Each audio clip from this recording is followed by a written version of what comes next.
Hello students, we are back with a new lecture on light.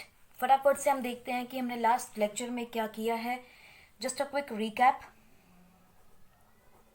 We did refractive index,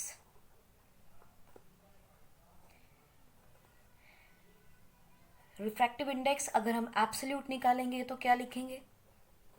refractive index of any medium, let us say 2 with respect to air.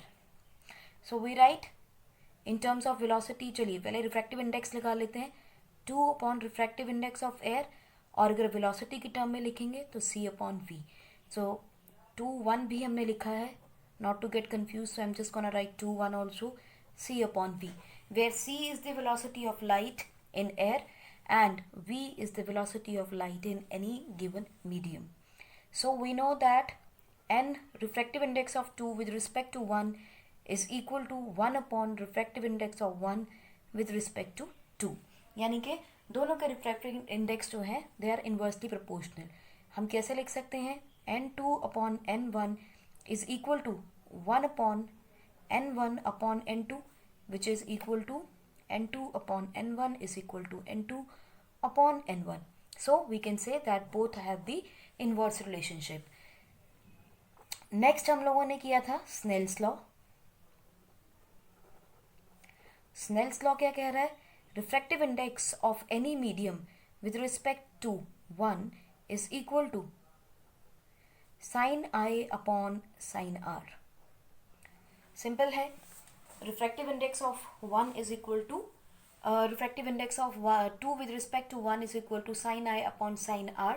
Also we did that sin I will always be equal to sin of E because both the angles are same. So angle I is equal to angle E always when it is emerging in the same medium, provided where angle I and angle E are in the same medium.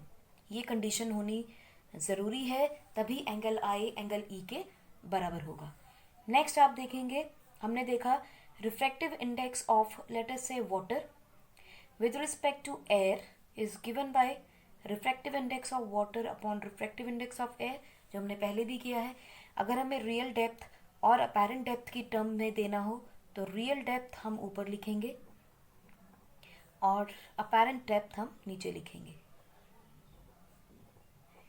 Which can be given as O upon I या फिर H upon H dash, right. Provided क्या है? That incident ray कहाँ बन रही है? आपकी angle incident ray बन रही है एयर के अंदर। So the real depth upon the apparent depth का रिलेशनशिप देंगे। और हमें ध्यान रखना है कि वेलोसिटी ऑफ लाइट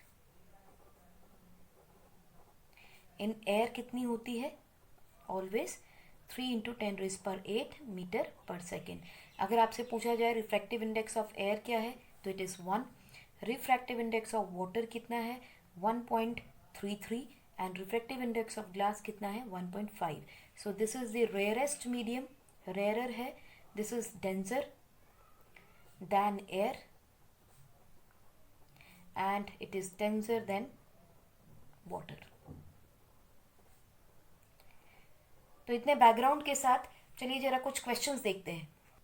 हमारे पास क्वेश्चन है, light travels through water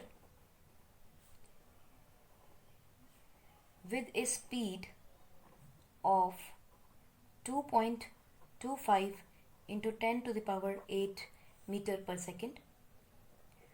What is the refractive index of water? आपको ये क्वेश्चन दिया है और आपसे रिफ्रैक्टिव इंडेक्स ऑफ वाटर पूछा जा रहा है, स्पीड ऑफ लाइट गिवन है।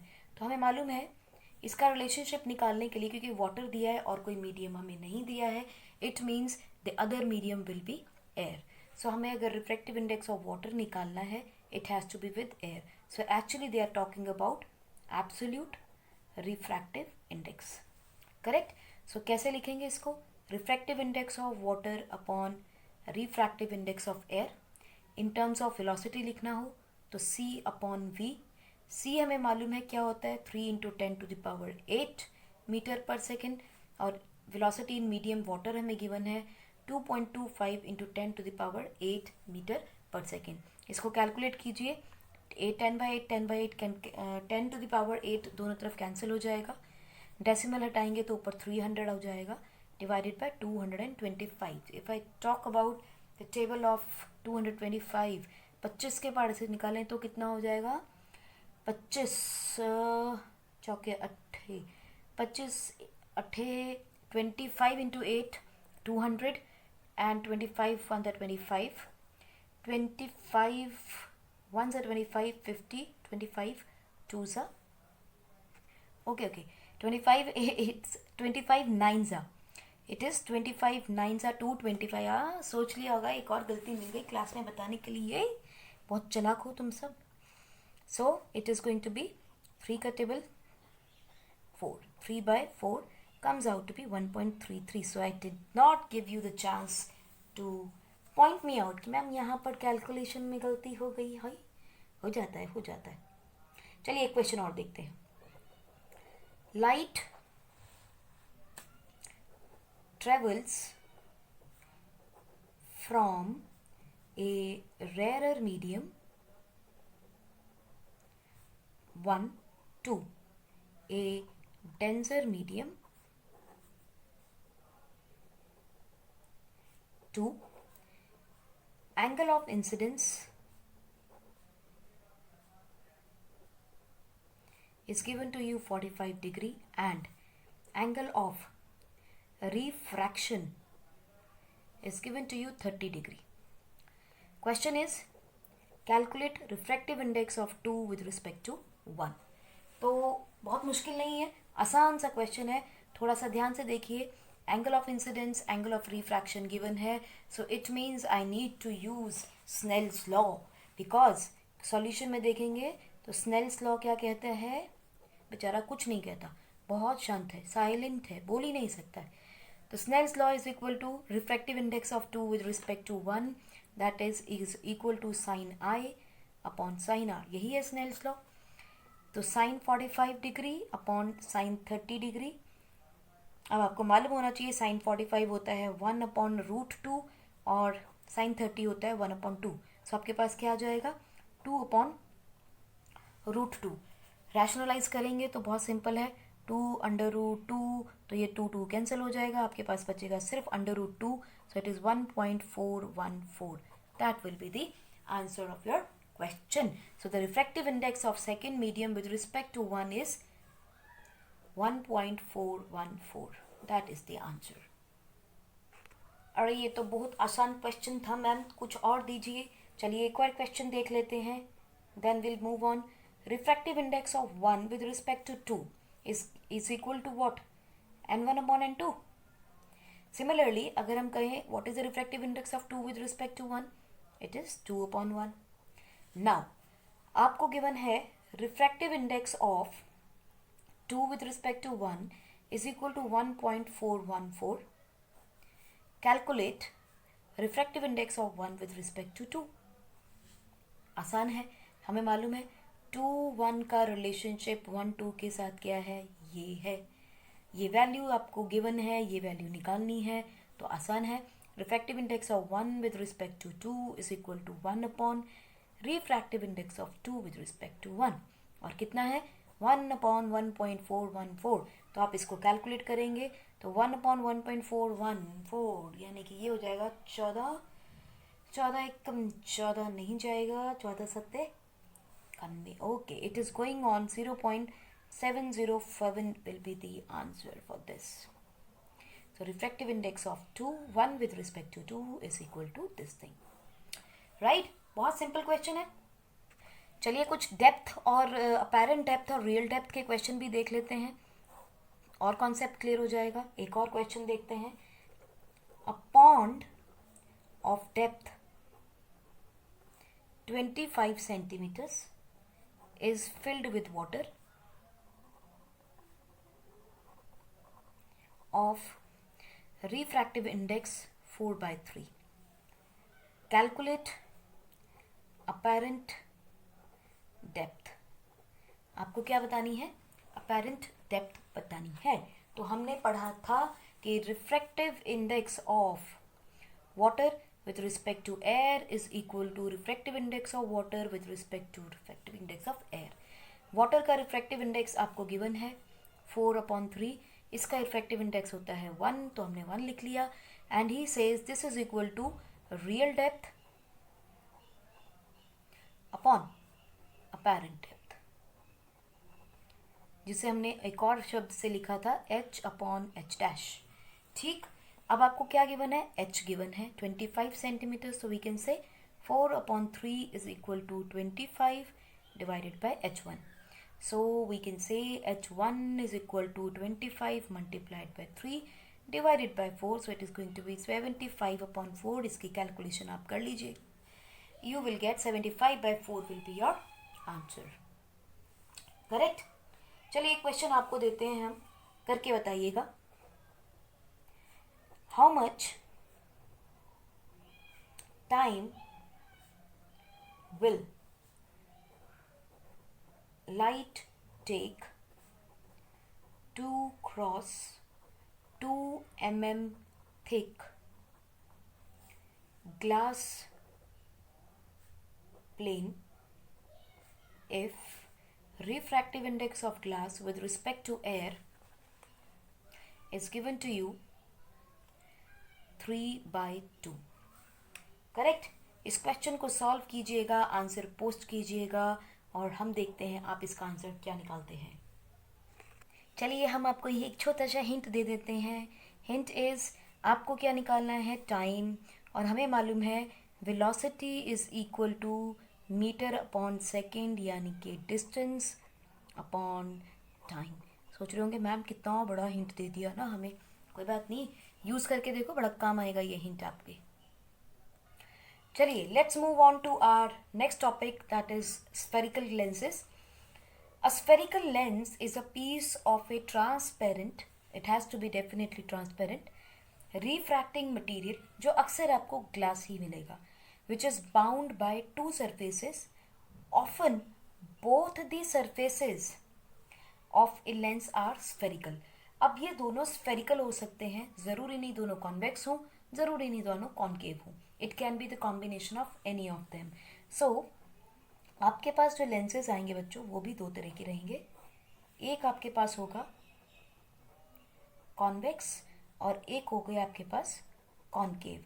अब अपने मिरर के नॉलेज को थोड़ा सा साइड पे रखिएगा, अदरवाइज कंफ्यूज हो जाएंगे. ठीक है? ओके. कॉन्वेक्स मिरर और कॉन्केव, या फिर उनको कंपेयर करना सीखिएगा. अगर तो कंपेयर कर पाए तो ठीक है, नहीं तो उसको बिल्कुल साइड पे रखिए. ठीक है? नाउ हमने देखा था कॉन्केव मिरर कैसा होता है आपका? कन्वर्जिंग. लेकिन यहाँ पे आप देखेंगे कॉन्केव लेंस बच्चों कैसा है? डाइवर्जिंग. ऑपोजिट हैं, और ये कन्वर्जिंग होगा. जो भी मिरर या लेंस कन्वर्जिंग होता है वो हमेशा रियल इमेज बनाता है, रियल एंड इन्वर्टेड. जो भी डाइवर्जिंग होगा वो हमेशा वर्चुअल इमेज बनाएगा, वर्चुअल एंड इरेक्ट. इस पॉइंट को ध्यान में रखिएगा. Concave mirror and convex lens दोनों एक जैसे होते हैं. Concave mirror and convex lens are same. Concave lens and convex mirror are same. ठीक. नेक्स्ट आप देखोगे कॉन्वेक्स मिरर कैसा दिखता है, पहले वो देख लेते हैं. ये रहा आपका convex lens, sorry not the mirror but lens. Convex lens में क्या होगा? दोनों तरफ बाहर की तरफ उभार है, देखिए. करेक्ट. और कॉन्केव लेंस कैसे होंगे? दोनों अंदर से डिप्रेस्ड होंगे, like this. This is your concave lens, this is the convex mirror. अब आप देखिए इसका सेंटर कैसा है और इसका सेंटर कैसा है, देख रहे हो? इसका सेंटर, इसका सेंटर, ये थिक है, ये थिन है, तो द सेंटर इज थिक. इसका सेंटर इज थिन. करेक्ट. सो अगर डिफरेंस आ जाए तो आई होप आप ये 3 डिफरेंसेस 4 डिफरेंसेस तो बना ही सकते हैं, चौथा डिफरेंस आपकी इमेज हो जाएगी. You can make it easily. Next point आप देखो, अगर मान लीजिए इसमें से कोई भी रे क्रॉस करेगी, क्योंकि ये कन्वर्जिंग मिरर है, so it is going to converge rays, it converges rays of light at a point, यानी किसी एक पॉइंट के ऊपर ये कन्वर्ज कर देगा. लेकिन इसमें क्या होगा, it diverges the rays of light falling on it. उसके ऊपर जो भी लाइट पड़ेगी इसको अपने से दूर भगा देगा. Right. Number 5, each surface has its own centre of curvature, radius and focal length. Her surface की अपनी ही एक सेंटर ऑफ कर्वेचर मिलेगी, रेडियस मिलेगा और फोकल लेंथ मिलेगी, विच मे बी इक्वल और अनइक्वल. यानी कि ज़रूरी नहीं कि ये वाला सरफेस का फोकल लेंथ और इस सरफेस का फोकल लेंथ सेम हो, या सेंटर ऑफ कर्वेचर सेम हो, या रेडियस सेम हो, कोई ज़रूरी नहीं है. इस पॉइंट को सेंटर ऑफ कर्वेचर नहीं कहेंगे, इस पॉइंट को हम बोलेंगे optical centre. This is called as optical centre. अभी अभी करते हैं आगे सारा ही. इस केस में आप देखिए, कॉन्वेक्स कॉन्केव लेंस में each surface has its own center of curvature, radius and focal length, which may or may not be equal. हो सकता है बराबर हो सकता है अलग हो. तो ये ज़रूरी नहीं कि दोनों के सेम ही आपको फोकल लेंथ, रेडियस और focal length curvature, centre of curvature मिलेंगे. तो हम कैसे बता सकते हैं, ये रहा आपका ऑप्टिकल सेंटर, ये है आपका सरफेस 1, ये है सरफेस 2. Similarly surface 1, surface 2. अब हमें मालूम है कि जो ये बनाएगा 1, इसका सेंटर ऑफ कर्वेचर कहाँ बनेगा, यहाँ बनेगा. सो आप कहोगे C1. इसका सेंटर ऑफ कर्वेचर कहाँ बनेगा, डेफिनेटली ये सर्कल पूरा हो रहा है, तो इसका सेंटर ऑफ कर्वेचर मिलेगा आपको यहाँ C2. इसकी फोकल लेंथ कहाँ मिलेगी, इस फर्स्ट वाले की यहाँ मिलेगी, और सेकंड कर्वेचर की फोकल लेंथ कहाँ मिलेगी, ऑप्टिकल सेंटर और सेंटर ऑफ कर्वेचर के बीच में, यानी कि F2. ठीक.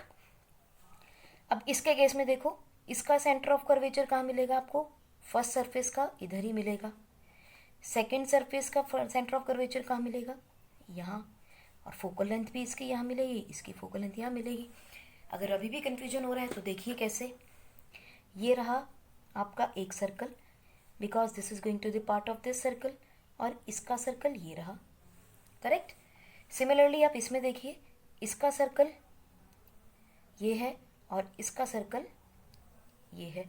इसका मतलब फर्स्ट का सेंटर ऑफ कर्वेचर यहाँ आएगा, सेकंड का सेंटर ऑफ कर्वेचर यहाँ आएगा, इसका ये आएगा, क्योंकि ये वो सर्कल बना रहा है. ये देखिए लाइक दिस. करेक्ट. और ये बनाएगा इस तरफ से like this. So that is why इसके centre of curvature opposite direction में मिलेंगे आपको. अब जैसे हमने मिरर के केस में कुछ इंपॉर्टेंट टर्म्स यूज़ की थी जो हम बार बार यूज़ कर रहे थे, ऐसे ही इसके केस में भी, लेंसेज के केस में भी हमें मिलेंगी. तो सबसे पहली है आपकी अपर्चर. आप समझ ही गए होंगे अपर्चर क्या है. Yes, it is the diameter of your lens. लेकिन कैसे, diameter of the circular edges of the lens is called aperture. तो अगर आप इसमें मेरे लेंस में देखोगे तो ये देखिए, ये रहा आपका पॉइंट A और ये रहा point B. Similarly A and B. So this length or the diameter like this is called as aperture. This is the aperture. Correct? So next देखते हैं हमारा क्या है, center of curvature.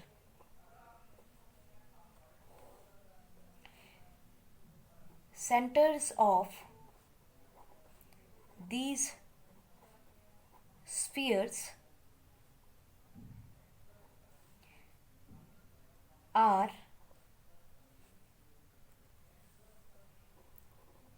called as center of curvature of the two surfaces. आप समझ ही गए होंगे. Centre of these spheres, कौन से स्फीयर्स, एक ये स्फीयर है, एक ये स्फीयर है, इनका सेंटर. सिमिलरली ये एक स्फीयर है, ये एक स्फीयर है, उनका centre are the centre of curvature of the two spheres surfaces. एक सरफेस ये है, एक सरफेस ये है, इसका सेंटर ऑफ कर्वेचर ये और इस सरफेस का सेंटर ऑफ कर्वेचर ये.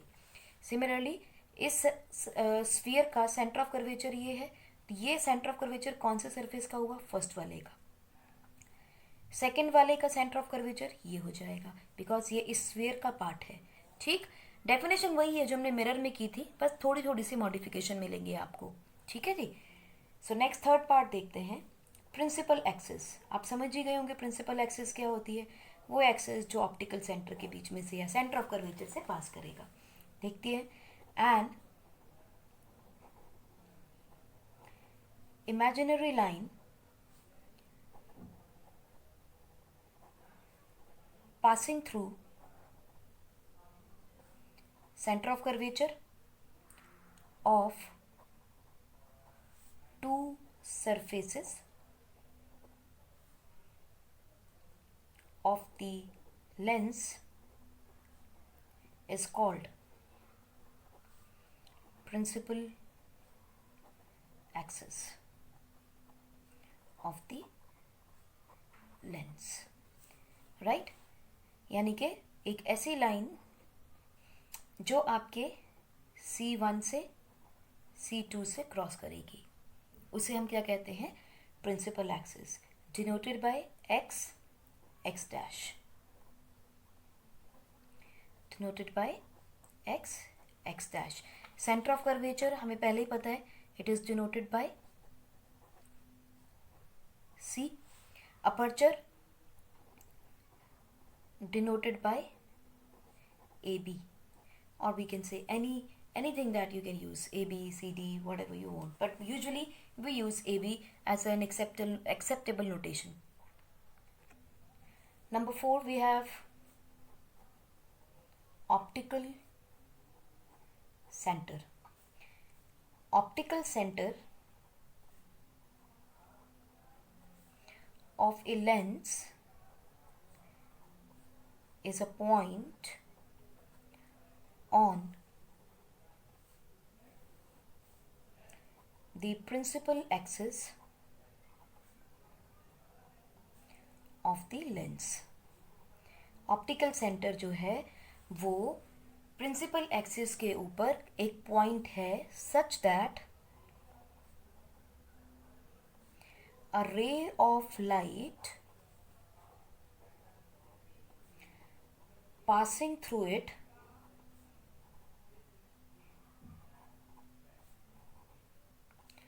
goes undeviated.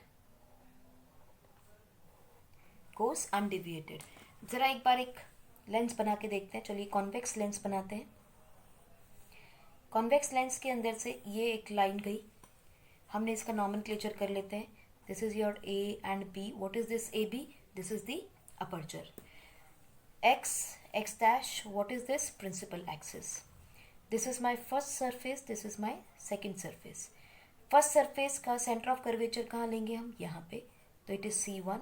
सेकेंड का कहाँ लेंगे, इधर C2.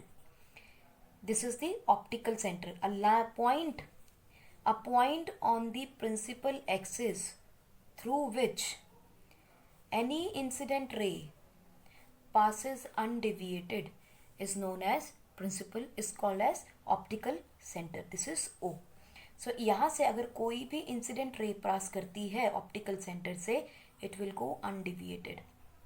It will be going undeviated. So this is incident ray, this is refracted ray.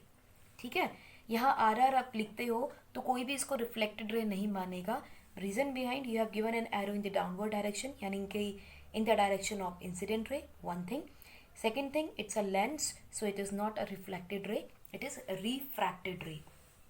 So अगर हम इसको ले लें तो this is the diameter. So AB is the aperture. C1 and C2 are center of curvatures. X dash is the principal axis passing through the center of curvatures of both the surfaces, and O is the optical centre. ये 4 terms हैं जो हम बार बार पूरे रे diagrams में use करने वाले हैं, तो इसलिए प्लीज इसका ध्यान रखिएगा. So let us just draw it nicely. This is my lens, correct. This is your optical centre O. This is the principal axis passing through the center of curvature C2 and C1.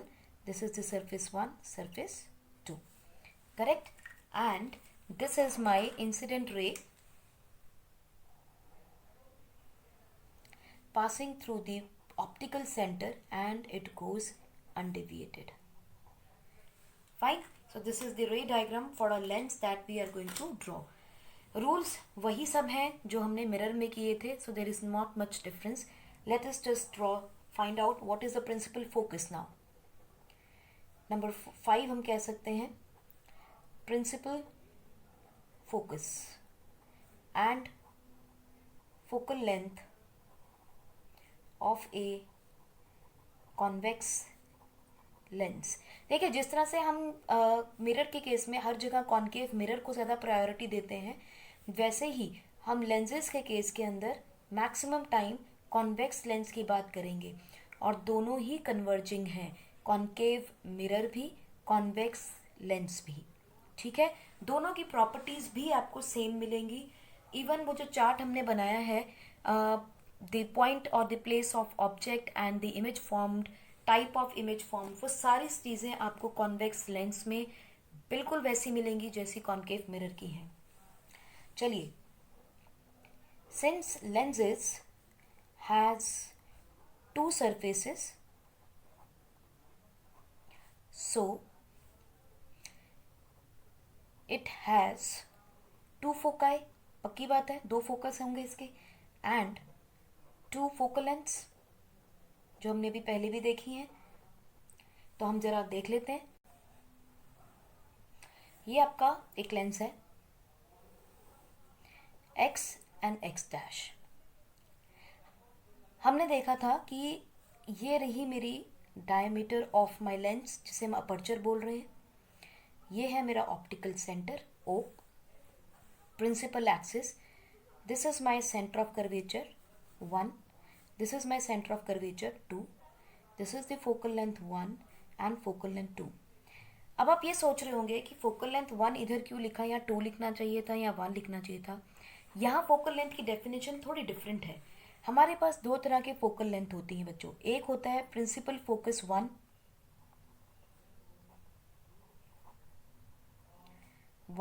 और F1, और एक होता है principal focus number F2.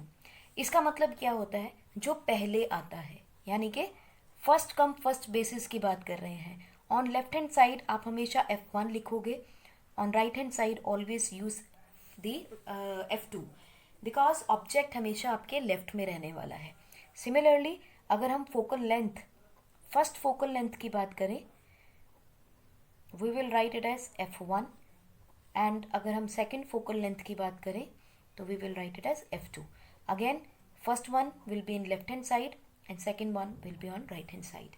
So this is my first principal focus, this is the second principal focus. It has nothing to do with the surfaces at the moment, कि surface का curvature कैसा है, क्योंकि वो हम लेते हैं किसमें, मिरर में, क्योंकि उसमें बार बार हम definition में क्या लिख रहे थे, of which the mirror is a part, of which the mirror is a part. लेकिन हमने यहाँ कहीं पर भी इस बारे में नहीं बात की है कि सेंटर ऑफ कर्वेचर के बारे में कि ये उस स्फीयर का पार्ट है. Centre of the sphere are called as centre of the curvature of the two surfaces. बस इतनी सी बात लिखी गई है. नाउ अगर हमें ऑब्जेक्ट पॉइंट यहाँ रख दें, if then object is placed over here, हमने पढ़ा था an object when is at focus image formed is at infinity. तो हमारी इमेज कैसे बनेगी? ये जाएगी रे सीधी यहाँ तक, सेंटर तक जाएगी बच्चों, सेंटर तक. ठीक है. और इस सेंटर यानी डायमीटर से ही जो भी रिफ्रैक्शन होना है होना है. So it will become parallel to the principal axis and the image formed will be at infinity because object कहाँ है? At focus. सो इमेज कहाँ बनेगी? At infinity. करेक्ट. सिमिलरली अगर मेरे पास एक और रे डायग्राम देखते हैं. This is my A and B aperture of my lens. This is, let us say, is optical center and this is my principal axis. C1, F1, F2, C2 माने first principal focus, second principal focus. If object is at infinity, तो students कैसा रे बनने diagram बनने वाला है? हमें पता है when object is at infinity, image कहाँ बनेगी? Focus पे. So the image formed will be at F2. So this is going to be the image. So image at F2 and object at infinity. यहाँ क्या था? Object at F1. Object अगर F1 पे है तो इमेज इन्फिनिटी पे बनेगी, object infinity पे है तो इमेज F2 पे बनेगी. The only difference is that you have to remember कि इमेज अगर ऑब्जेक्ट F1 पे है तो इन्फिनिटी पे है, ऑब्जेक्ट इन्फिनिटी पे है तो इमेज F2 पे बनने वाली है because it is a refraction and not reflection. So how to define our principal focus? So सबसे पहले हम डिफाइन करेंगे first principal focus of a convex lens is the position of a point object on the principal axis of the lens of which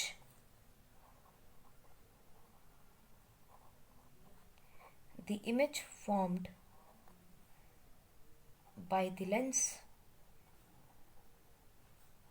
is at infinity, denoted by F1. Correct? So the distance between F1 and optical center O of the lens is called first focal length, which is represented by F1. Similarly,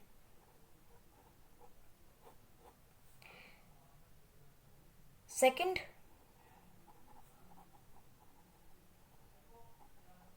principal focus of a convex lens, the position of an image on the principal axis of lens when the object is situated at infinity. माने second principal focus में क्या important है point कि वो position of image होगी. पहले वाले में हमने क्या किया था? It is the position of the point object. पहला प्रिंसिपल फोकस आपका पॉइंट ऑफ ऑब्जेक्ट होगा और सेकेंड प्रिंसिपल फोकस आपका इमेज का पॉइंट होगा जिसे आप डिनोट करोगे F2 से. सो हम यहाँ लिख सकते हैं optical centre and F1 will give you F1 and the distance between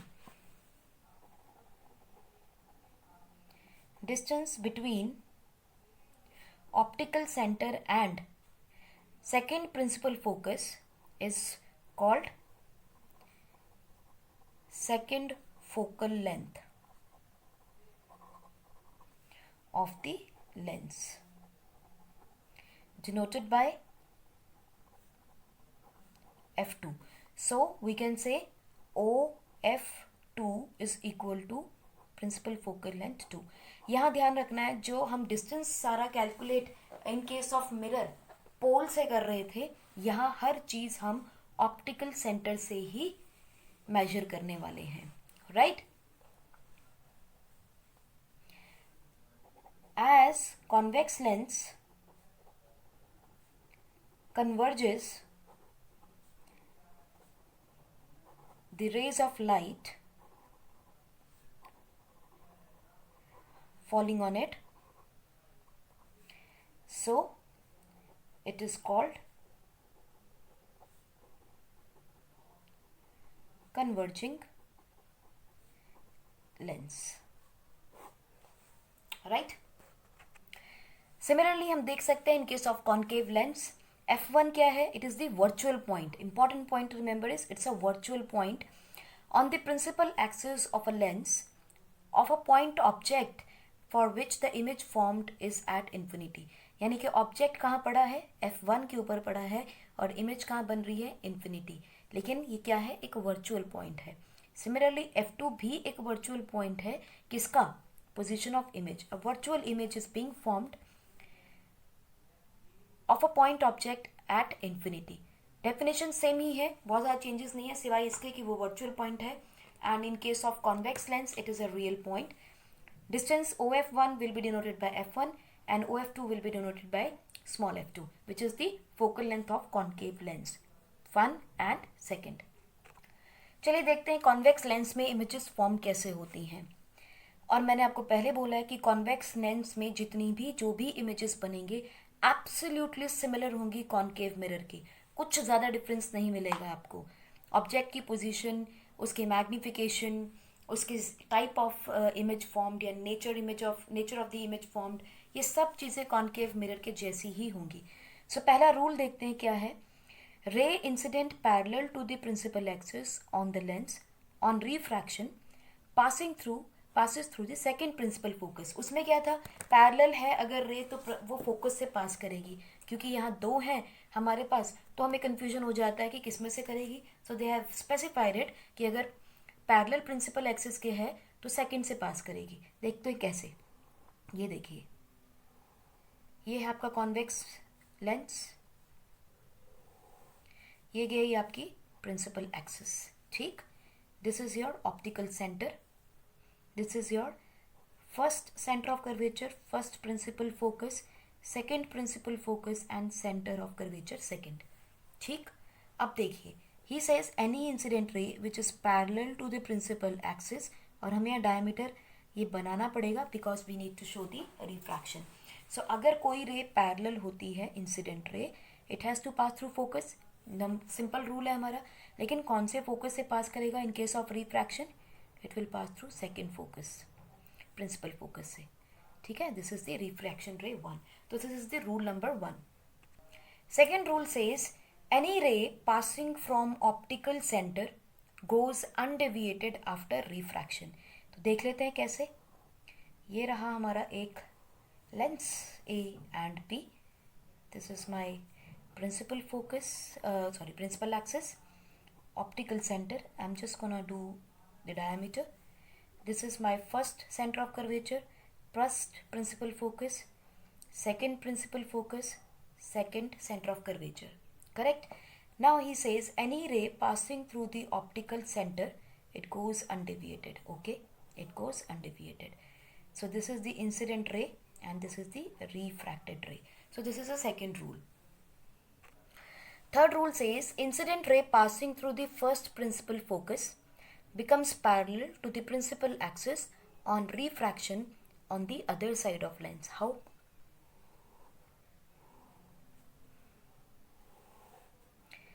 This is my principal axis, this is the aperture A and B, this is the optical center, this is first principal focus, first center of curvature, second principal focus, center of curvature second. He says incident ray passing through the first principal focus, यानी कि ये है first principal focus, यहाँ से incident ray निकल रही है. Correct. becomes parallel to the principal axis on refraction on the other side of lens. So यहाँ है on the other side, right hand side, it will come parallel. Correct? So this is your refracted ray 1, refracted ray 2. Okay, this is 1. This is the incident ray 1, this is the incident ray 2. Correct? So simple है. आपके तीनों rules आपको clear हो गए होंगे. सो अगर ये तीनों रूल मुझे किसी एक ही लेंस में दिखाने हो तो मैं कैसे दिखाऊंगी? This is A and B. This is your principal axis X dash. This is the diameter or the aperture. This is my optical center. First principal focus, second principal focus, first center of curvature and final second center of curvature. अब मुझे तीनों rules एक साथ बताने हैं. Sometimes exam में ये question आता है, what are the rules for the formation of image by lenses. So आपको लेना है, this is the parallel principal axis, incident ray parallel to principal axis on refraction passes through the focal principal focus 2 on the other side. So this is my RR1. Second देखिए आप कैसे बनाएंगे. Any incident ray that passes through the optical center goes undeviated. Okay, this is my incident ray 2 and this is the refracted ray 2. Correct? Next आपके पास आ जाता है any ray which passes through the focus. नीचे से ले लेते हैं so that it becomes little easy. So ये रही, any ray that passes through the focus on refraction becomes parallel to the principal axis. बन गई. This is my refracted ray. This is the incident ray 3. So these are the 3 rules for making ray diagrams in lenses. So we can say all 3 rules of lenses for ray diagram. Correct. So next हम करेंगे हमारी formation of images in case of convex lens and concave lens. लेकिन उससे पहले आप इन सारे rules को अच्छी तरह से समझिए and we will take up the formation of images in our next lecture. Till then, good bye, take care, stay safe.